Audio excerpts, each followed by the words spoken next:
ঠিক আছে, নেক্সট সেকশনে আমরা যেটা দেখব সেটা হচ্ছে সাবস্টিটিউট গুড বা পারফেক্ট সাবস্টিটিউট গুডের ক্ষেত্রে ইনডিফারেন্স কার্ভ কীভাবে ড্র করতে হয়।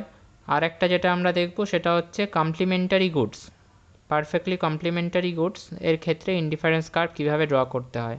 Okay, so indifference curve in case of substitute good.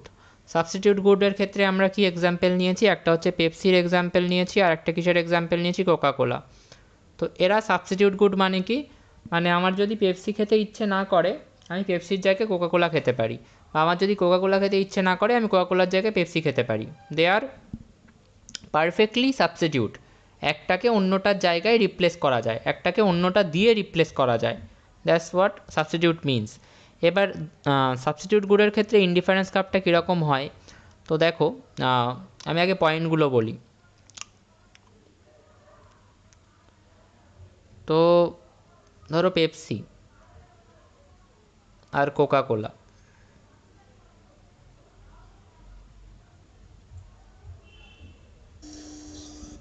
তো প্রথমে ধরো আমি 5টা পেপসি খাচ্ছি আর 2টো কোকাকোলা খাচ্ছি। ওকে, এবার আমি কি করলাম, পেপসির কনজাম্পশান একটা বাড়ালাম বা পেপসির কনজাম্পশান একটা কমালাম, 4টে করে দিলাম। কোকাকোলা তাহলে এখন কটা খাবো কি মনে হয়? পেপসি যদি একটা কমাই, কোকাকোলা কটা বেশি খাবো? বা এটা থাক, এটাতে তোমাদের আরও ঝামেলা লাগবে। ঠিক আছে, আমি একটু অন্যরকমভাবে বলি। পেপসি ধরো 2টো খাচ্ছি প্রথমে, আর কোকাকোলা খাচ্ছি 5টা। পেপসি একটা বেশি করলাম, কোকাকোলা কি করব, একটা পেপসি বেশি খাচ্ছি মানে অবভিয়াসলি একটা কোকাকোলা কম খাবো, 4টে কোকাকোলা খাবো। আবার একটা পেপসি বেশি খাচ্ছি, ধরো 4টে, তাহলে আবার কি অবভিয়াসলি একটা কোকাকোলা কম খাবো, 3টে। এখানে কিন্তু ওরকম ব্যাপার হবে না যে একটা পেপসি বেশি খাচ্ছি বলে আমাকে 2টো কোকাকোলা ছাড়তে হবে, বা একটা পেপসি বেশি খাচ্ছি বলে আমাকে 3টে কোকাকোলা ছাড়তে হবে। এটা হবে না। কেন হবে না? কারণ দে আর পারফেক্টলি সাবস্টিটিউট, তারা একে অপরের সাবস্টিটিউট গুড। একটা যদি মানে একটা গুড যদি বেশি খাই, একটার যদি একটা ইউনিট বেশি খাই, অন্যটার 1 ইউনিট ছাড়লেই হবে। 1 বোতল পেপসি ছেড়ে দিলে বা 1 বোতল পেপসি যদি আমাকে বেশি খেতে হয়, আমি 1 বোতল কোক কম খাবো। আবার 1 বোতল পেপসি বেশি খেতে হলে আমি 1 বোতল কোক কম খাবো, রাইট? তো এখানে 1 ইউনিট পেপসি বেশি খাওয়ার জন্য আমাকে কিন্তু 2 বোতল কোকাকোলা ছাড়তে হবে না, বা 1 ইউনিট পেপসি বেশি খাওয়ার জন্য আমাকে 3 ইউনিট কোকাকোলা বা 3 বোতল কোকাকোলা ছাড়তে হবে না। ওকে, এইবার এই পয়েন্টগুলোকে প্লট করো, দেখো ইনডিফারেন্স কার্ভটা কীরকম হয়। তো আমি এই 2টো পেপসি 5টা কোক থেকে যা ইউটিলিটি পেয়েছি, 3টে পেপসি 4টে কোক থেকেও তাই ইউটিলিটি পেয়েছি, আবার 4টে পেপসি 3টে কোক থেকেও তাই ইউটিলিটি পেয়েছি। তার মানে এই পয়েন্টগুলো বা এই কম্বিনেশনগুলো দিয়ে আমি একটা ইনডিফারেন্স কার্ভ তৈরি করতে পারি। যদি এদের সবকটা কম্বিনেশন থেকে আমি সমান ইউটিলিটি না পেতাম, তাহলে কিন্তু আমি এই পয়েন্ট দিয়ে বা এই পয়েন্টগুলো দিয়ে একটা ইনডিফারেন্স কার্ভ তৈরি করতে পারতাম না। তাহলে এই পয়েন্টগুলো দিয়ে আমরা ইনডিফারেন্স কার্ভ তৈরি করতে পারছি কেন? কারণ এই পয়েন্টগুলো বা এই কম্বিনেশানগুলো প্রত্যেকটা আমাকে সমান ইউটিলিটি দিচ্ছে। 2টো পেপসি 5টা কোক যা ইউটিলিটি দিচ্ছে, 3টে পেপসি 4টে কোকও তাই দিচ্ছে, 4টে পেপসি 3টে কোকও তাই দিচ্ছে। এবার পয়েন্টগুলোকে প্লট করি। প্রথম পয়েন্টটা হচ্ছে, আমি জাস্ট এখানে করে নিই, 1 2 3 4 5, এখানেও 1 2 3 4 5। প্রথম পয়েন্টটা কী আছে, আচ্ছা আগে বলে দিই, পেপসিটাকে নিয়েছি হচ্ছে এক্স অ্যাক্সিসে আর কোকটাকে নিয়েছি হচ্ছে ওয়াই অ্যাক্সিসে। পেপসিটা প্রথম পয়েন্টটা কি 2,5, 2,5 কোথায়, 2,5 হচ্ছে এখানে। সেকেন্ড পয়েন্টটা কি 3,4, 3,4 কোথায়, 3,4 হচ্ছে এখানে। আর থার্ড পয়েন্টটা কি 4,3, 4,3 কোথায়, 4,3 হচ্ছে এখানে। এবার এই 3টে পয়েন্টকে যদি আমি কানেক্ট করি,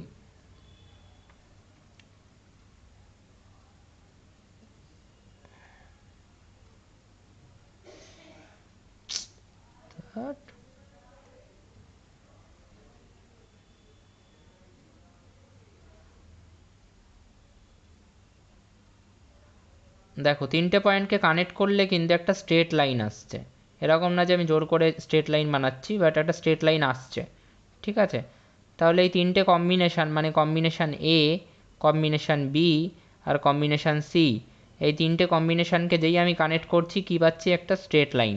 তার মানে এখানে আমাদের যে ইনডিফারেন্স কার্ভটা হলো আইসি ওয়ান, এই আইসি ওয়ানটা কি একটা স্ট্রেট লাইন হচ্ছে। তাহলে আমি বলেছিলাম না একটু আগে যে ইনডিফারেন্স কার্ভ কিন্তু সবসময় যে কনভেক্স হবে তা নয়, স্ট্রেট লাইনও হতে পারে, কিন্তু এক্সেপশনাল কেসে হতে পারে। কোনটা সেই এক্সেপশনাল কেস? এইটা হচ্ছে সেই এক্সেপশনাল কেস। অর্থাৎ একটা সাবস্টিটিউট গুড, দুটো সাবস্টিটিউট গুডের ক্ষেত্রে মানে পেপসি আর কোক এরকম সাবস্টিটিউট গুডের ক্ষেত্রে ইনডিফারেন্স কার্ভ করা হলে সেটা কি হবে, সেটা কিন্তু একটা স্ট্রেট লাইন হবে। ওকে, একটা downward sloping straight line, downward sloping straight line.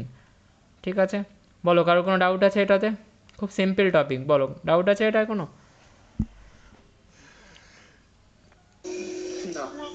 আচ্ছা, indifference curve in case of complementary good.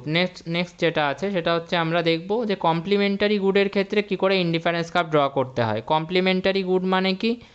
Complimentary good মানে হচ্ছে এমন গুড যারা একে অপরকে কমপ্লিমেন্ট করে, একে অপরকে পরিপূরক করে, পরিপূরণ করে আর কি।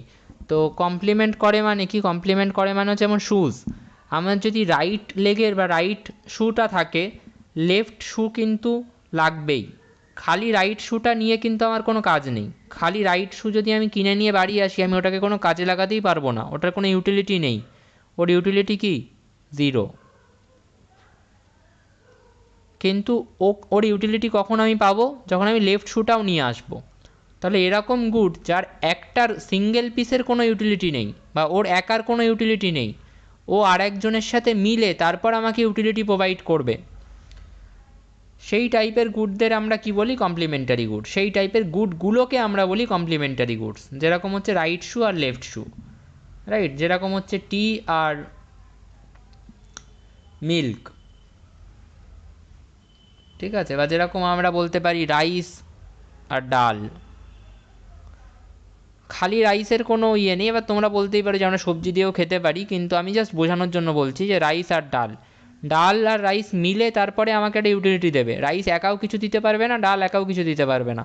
তো এরকম গুড যারা একে অপরের সাথে মিলে আমাদেরকে ইউটিলিটি প্রোভাইড করে, তাদেরকে আমরা কি বলি? That type of goods are called complementary goods. এরকম গুডকে কি বলা হয়? Complementary goods. যেরকম আমি এখানে রাইট শু আর লেফট শু এর এক্সাম্পল নিলাম। এবার কমপ্লিমেন্টারি গুডের ক্ষেত্রে দেখো,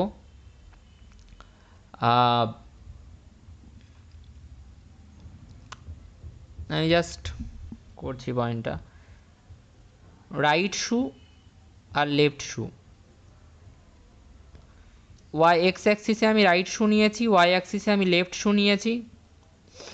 তো রাইট শু দুটো যখন পেলাম, লেফট শুও দুটো, পয়েন্টটা হচ্ছে 2,2, এই পয়েন্টটা। এবার রাইট শু একটা বাড়িয়ে দিলাম, ঠিক আছে, 3। লেফট শু ধরো সেমই আছে, 2ই আছে। 3,2 পয়েন্টটা কোথায় হবে? 3,2 পয়েন্টটা হবে এখানে। তারপরে রাইট শু আবার একটা বাড়িয়ে দিলাম,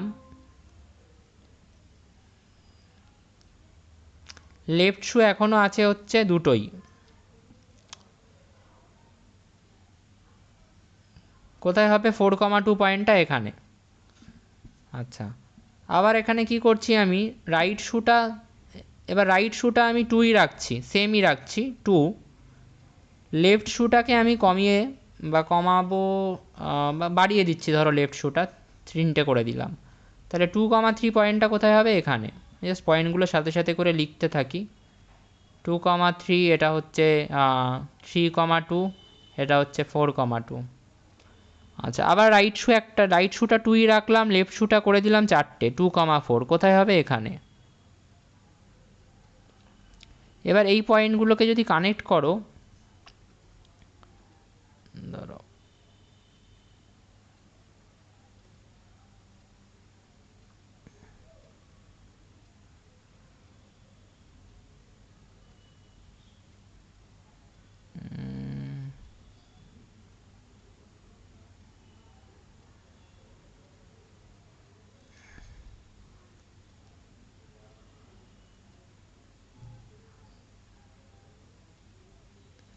এই পয়েন্টগুলোকে যদি আমরা কানেক্ট করি তাহলে আমরা যে মানে লাইনটা পাচ্ছি সেই লাইনটা আমাদেরকে কি দেবে, সেই লাইনটাই আমাদেরকে দেবে হচ্ছে ইনডিফারেন্স কার্ভ। ঠিক আছে, কোন গুডের ক্ষেত্রে দেবে? কমপ্লিমেন্টারি গুডের ক্ষেত্রে। এবার এই লাইনটার মধ্যে একটা সিগনিফিকেন্স এটাই, বা লাইনটার ইন্টারপ্রিটেশনটা এটাই, যে তোমরা এই লাইনটা দেখলে বুঝতে পারবে যেটা একটা কাইন্ড অফ রাইট অ্যাঙ্গেল টাইপের হয়েছে। অ্যান্ড এর পিছনে লজিকটা এটাই যে একমাত্র এই পয়েন্ট থেকে যা ইউটিলিটি পাওয়া যাবে, আমাকে বলো তো এই 2,2 দুটো লেফট শু দুটো রাইট শু, এই পয়েন্ট থেকে যতটা ইউটিলিটি পাওয়া যাবে, এই 3,2 এই পয়েন্ট থেকেও কি সেম ইউটিলিটি পাওয়া যাবে, হ্যাঁ কি না? 3,2 থেকেও কি সেম ইউটিলিটি পাওয়া যাবে, হ্যাঁ কি না? সেই কারণেই ওই দুটো পয়েন্ট একই লাইনের উপর একটা স্ট্রেট লাইন ফর্ম করে সেই স্ট্রেট লাইনের উপরেই থেকেছে। কারণ তুমি দুটো লেফট শু আর তিনটে রাইট শু নাও, বা দুটো রাইট শু আর দুটো রাইট শু দুটো লেফট শু নিলে, আর তিনটে রাইট শু দুটো লেফট শু নিলে বিষয়টা সেম। তুমি পড়তে কিন্তু দুটো লেফট শু আর দুটো রাইট শুই পারবে, একটা তোমার কাছে এমনিই পড়ে থাকবে, কোনো কাজে লাগবে না।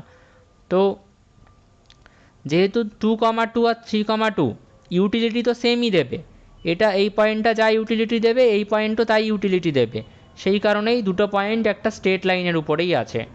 আবার 4,2ও সেম ইউটিলিটি দেবে, তো এটাও একটা স্ট্রেট লাইনের, এদের সাথে একই স্ট্রেট লাইনে আছে। আবার এখানে এই দুটো পয়েন্ট কি বলছে,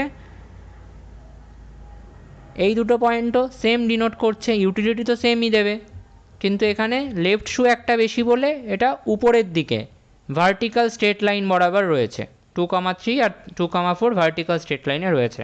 তো এটাই এটার ইন্টারপ্রিটেশন। তো এটা থেকেই তোমাদেরকে জাস্ট বুঝে নিতে হবে এটাকে, মানে indifference curve in case of complementary good, this is the concept of indifference curve in case of complementary good. তাহলে এখানে আমি ইন শর্ট একবার জিস্ট বলে দিচ্ছি। ইনডিফারেন্স কার্ভ আমরা প্রথম থেকে করেছি। ইনডিফারেন্স কার্ভে আমরা কি দেখলাম, আমরা প্রথমে পড়লাম যে ইনডিফারেন্স কার্ভ কি হতে পারে না, ইনডিফারেন্স কার্ভ কনকেভ হতে পারে না, বা আমরা কি দেখলাম, বা আমরা দেখলাম ইনডিফারেন্স কার্ভ স্ট্রেট লাইন হতে পারে না, তাই তো? তার পেছনে আমরা কারণ হিসেবে কি দিয়েছিলাম, আমরা কারণ হিসেবে দুটো কারণ দিয়েছিলাম, একটা ছিল law of diminishing marginal rate of substitution, আরেকটা কারণ কি দিয়েছিলাম, আরেকটা কারণ দিয়েছিলাম হচ্ছে এক্স গুড বাড়ালে ওয়াই গুড কমাতে হবে কনজামশান। কেন? যদি তোমাকে সেম ইউটিলিটি লেভেলে থাকতে হয়, সেম ইউটিলিটি লেভেলে থাকতে হলে এক্স গুড বাড়ালে ওয়াই গুড কমাতে হবে, সেই কারণেই ইনডিফারেন্স কার্ভ ডাউনওয়ার্ড স্লোপিং হয়। ঠিক আছে, ডাউনওয়ার্ড স্লোপিং হয়। আর ইনডিফারেন্স কার্ভ কনভেক্স কেন হয়? কনভেক্স হওয়ার কারণ হিসেবে আমরা কি দিয়েছিলাম, কনভেক্স হওয়ার কারণ হিসেবে আমার ওই একমাত্র একটাই কারণ ছিল, law of diminishing marginal rate of substitution. ঠিক আছে, তারপরে আমরা ইনডিফারেন্স কার্ভের আরও অনেকগুলো প্রপার্টি পড়লাম। কী কী প্রপার্টি পড়লাম? আমরা পড়লাম যে ইনডিফারেন্স কার্ভ একে অপরকে ইন্টারসেক্ট করতে পারে না। আমরা বললাম যে হায়ার ইনডিফারেন্স কার্ভ মানে হায়ার ইউটিলিটি, যত ইনডিফারেন্স কার্ভ উপরের ইনডিফারেন্স কার্ভে যাব তত বেশি ইউটিলিটি পাবো। তারপরে আমরা কি বললাম, তারপরে আমরা বললাম যে ইনডিফারেন্স কার্ভ একে অপরের প্যারালাল হতেও পারে আবার নাও হতে পারে। তারপরে আমরা বললাম যে ইনডিফারেন্স কার্ভ কোনো দিন ওয়াই অ্যাক্সিসকে টাচ করবে না বা কোনো দিন এক্স অ্যাক্সিসকে টাচ করবে না, কারণ ইনডিফারেন্স কার্ভ একটা কম্বিনেশনকে রিপ্রেজেন্ট করে, আর যে পয়েন্টটা ওয়াই অ্যাক্সিস বা এক্স অ্যাক্সিসকে টাচ করছে সেই পয়েন্টটা কোনো কম্বিনেশন না, সেই পয়েন্টটাতে হয় এক্স গুড নয় ওয়াই গুড, জিরো থাকে, তো ওটা কোনো কম্বিনেশন না। আর ইনডিফারেন্স কার্ভ সবসময় একটা কম্বিনেশনকে রিপ্রেজেন্ট করে। তো এই কটা আমরা কি পড়েছিলাম, প্রপার্টি, ইনডিফারেন্স কার্ভের প্রপার্টি পড়ার পর এখন আমরা কি পড়লাম, আমরা ইনডিফারেন্স কার্ভ দুটো গুডের ক্ষেত্রে পড়লাম, একটা হচ্ছে indifference curve in case of substitute good, আর একটা হচ্ছে indifference curve in case of complementary good. যখন আমি তোমাদেরকে বলেছিলাম যে ইনডিফারেন্স কার্ভ কনকেভ হতে পারে না, ইনডিফারেন্স কার্ভ স্ট্রেট লাইন হতে পারে না, তখন আমি এটাও বলেছিলাম যে ইনডিফারেন্স কার্ভের স্ট্রেট লাইন হতে পারে, তার একটা এক্সেপশন আছে। ইনডিফারেন্স কার্ভ স্ট্রেট লাইন হতে পারে কিন্তু সবসময় নয়, একটা এক্সেপশনাল কেসে হতে পারে। সেই এক্সেপশনাল কেসটা কি, যদি আমরা দুটো সাবস্টিটিউট গুডের ইনডিফারেন্স কার্ভ ড্র করি সেটা একটা স্ট্রেট লাইন হয়, রাইট? এটা আমরা দেখলাম। আর একটা আমরা দেখলাম indifference curve in case of complementary good, সেখানে আমরা কি দেখলাম যে ইনডিফারেন্স কার্ভ এরকম একটা 90 ডিগ্রি অ্যাঙ্গেল মানে কাইন্ড অফ কার্ভ তৈরি করছে, কারণ কমপ্লিমেন্টারি গুডের ক্ষেত্রে একটা গুডের ইউনিট যতটাও বাড়িয়ে দাও কিছু যায় আসে না, অন্য গুডটার ইউনিটও বাড়াতে হবে। ঠিক আছে, যতক্ষণ না অন্য গুডের ইউনিট বাড়াচ্ছ ইউটিলিটি সেমই থাকবে, সেই কারণে একটা এরকম লাইন তৈরি হচ্ছে। এবার বলো এই টপিক, এইটুকু থেকে কারোর কোনো ডাউট আছে?